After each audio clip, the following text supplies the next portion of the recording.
everyone, and welcome back to my channel. And if this is your first time here, then hi, my name is Lauren, and on my channel we mostly talk about anything luxury, but we also discuss lifestyle and beauty. So if you're interested in any of these topics, please consider subscribing to my channel, and we'll get started with the video.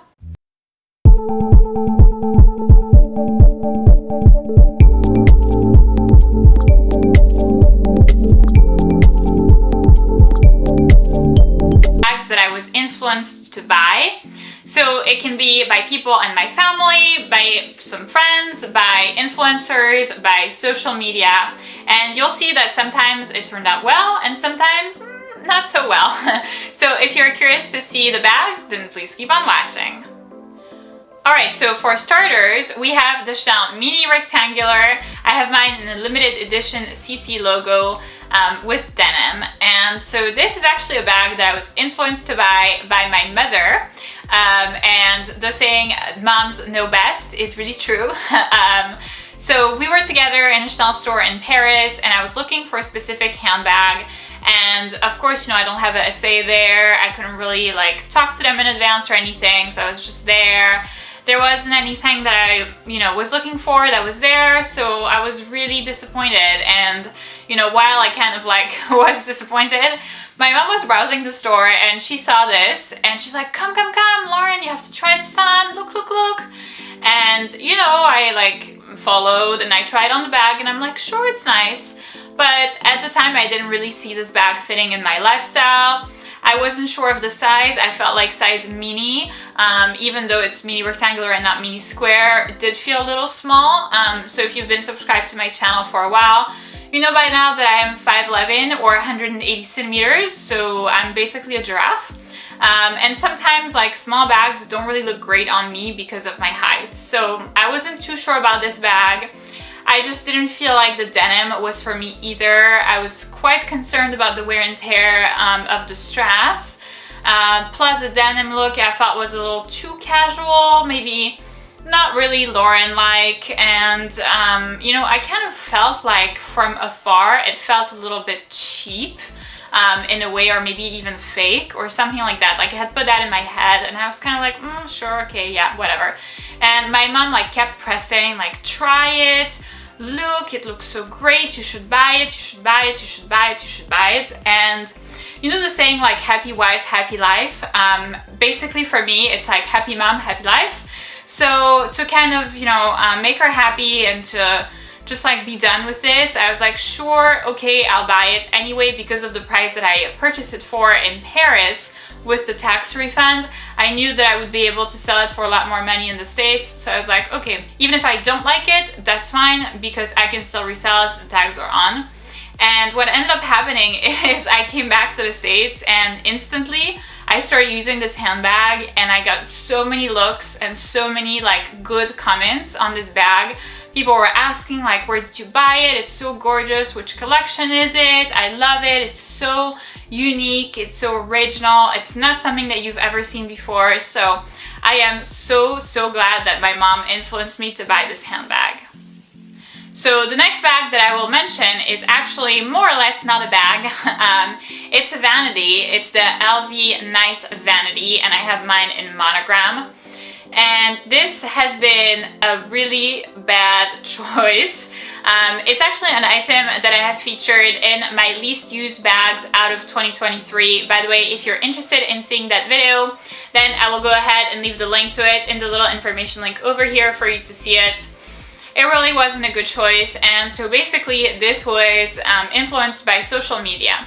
So what ended up happening is I saw this repeatedly on social media, on Instagram. I thought that it was the next best thing. I loved the look of it. I would look at pictures saying that it was so aesthetic. I would dream of having that in my bathroom. Then you're imagining this perfect life with the perfect bathroom with the perfect vanity, this entire thing. And I got so in my head about this bag. I was like, it's gonna be perfect, it's gonna work out so nicely. And so this bag was actually sold out here in the US, so I couldn't get it. So what I did was I asked my mom, who was in Europe at the time, to get it for me, and then I would reimburse her when she'd get here. And so she did. She was able to find it fairly easily. She didn't pay like very expensive for it because of the tax refund and the euro pricing. So that was nice, but I guess I didn't really think of the size. This thing is huge. Like right now it's giving me an arm workout, and it is just so big. Like right on the camera I can see that it's like 3 times the size of my face. It is so big, it is so bulky, it is so large that for me it just ruins like the purpose. I have never, to be quite frank, used this bag since I got it. I don't understand what the purpose of it is other than like sitting in the bathroom. And right now, so I bought my house last year and I'm still in the process of renovations. I'm like more or less done, but I have one more thing that I need to do, and that's like the master bathroom. So right now it's like not horrible, but it's, you know, really not my aesthetic.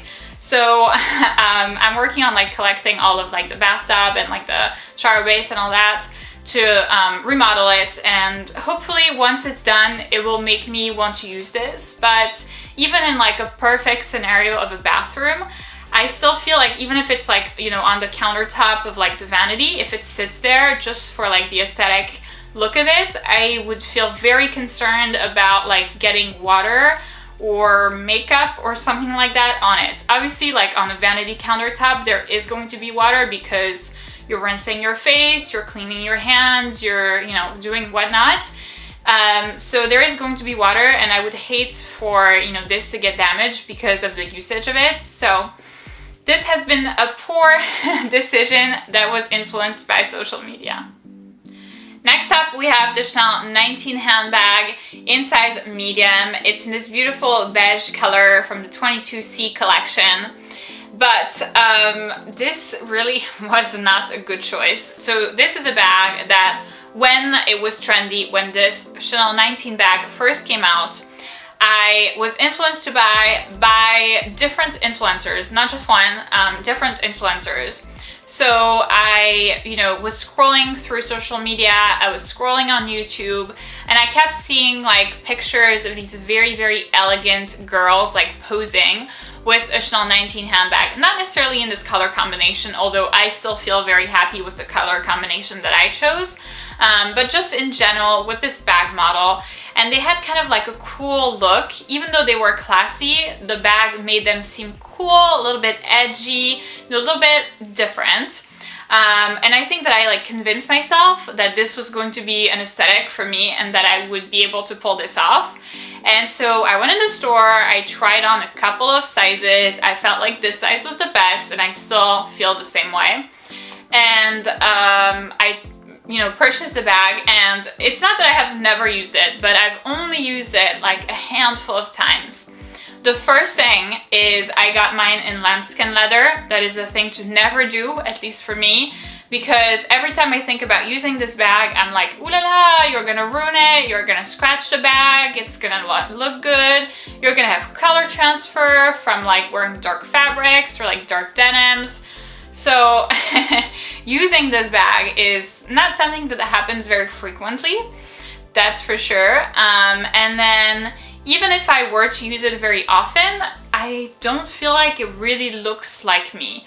Or it does in a way, but not in another way. And I feel like when I used to see these pictures of girls like carrying the bag, they made it look very cool and edgy. And on me, I just don't think that it has that look. I don't feel like it looks cool and edgy. Like it looks beautiful because it's a Chanel bag, and it looks, you know, like rich, soft, supple, luxurious leather, da-da-da-da-da-da. But I don't see the edginess of the bag when I wear it. I saw it on other people's. Maybe it's because of the color combination that I chose. For some of them, they had a black one. Some of them had a tweed bag. This is actually something that I do not have yet in my designer bag collection, a tweed bag. That's something that I'm definitely looking to add. So, by the way, if you have any like recommendations of tweed bags, whether it be Chanel or something else, please do let me know because I am on the lookout for one. And lastly, the last bag that I was influenced to buy is the Dior Bobby bag. I have mine in size medium in this gorgeous latte color. So I was influenced to purchase this bag by an influencer, and her name is Je suis Lou. Sorry, I don't know how to pronounce this like in English or in Spanish either. It's French, so for me it just makes sense to say it that way. And so anyway, she has like the most gorgeous bag collection. Like, I love her aesthetic. I love the way she like carries herself. She seems classy but kind of young at the same time, which is something that I like. And I saw this bag in her bag collection and instantly I was like, oh my god, I need this bag. But you know, I was kind of taken aback by the color, so I believe that she has it in white as well, yes. I was very scared of getting color transfer on the bag.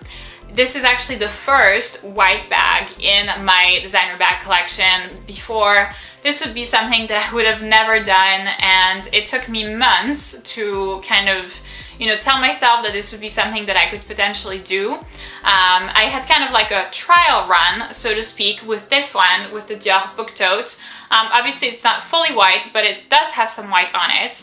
And I was able to wear it, I was fine, I liked it, I liked using it, so I decided to do it and to get this one, and quite frankly, it's been the best thing ever. I only got it fairly recently this year, by the way. If you're interested in seeing this unboxing for this particular bag and kind of hear my first impressions about it, then I will go ahead and leave the link to the video in the little information link over here for you to see it. Quite frankly, I love the look of this bag. Looks-wise, perfect. Very, very practical. Both the strap is adjustable, the bag, like the inside is roomy, there's a lot of things that you can put on. I love the look of like the casual, perfect day bag for the summer. It's so, so good looking. In terms of like wear and tear and color transfer, I would say so far so good. Obviously when I use it, I know that I have to be careful, that I have to, you know, make good choices and like not put it on the ground, not wear like dark denim or dark fabrics. But quite frankly, I'm so happy that I looked at pictures of her Instagram and of her YouTube channel, because this is my new love. So that's it for this video, guys. Thank you so much for watching. I kind of wanted to show you that being influenced can be both good and bad. Obviously, for some of them, it didn't really work out the way that I intended to. But for some other bags, like, I'm so happy that they've joined my designer bag collection. And if it weren't for these particular people, I would have never gotten them. So in the end, I'm very happy to have them. If you did enjoy this video, please give it a big thumbs up, subscribe, and I'll see you in my next one.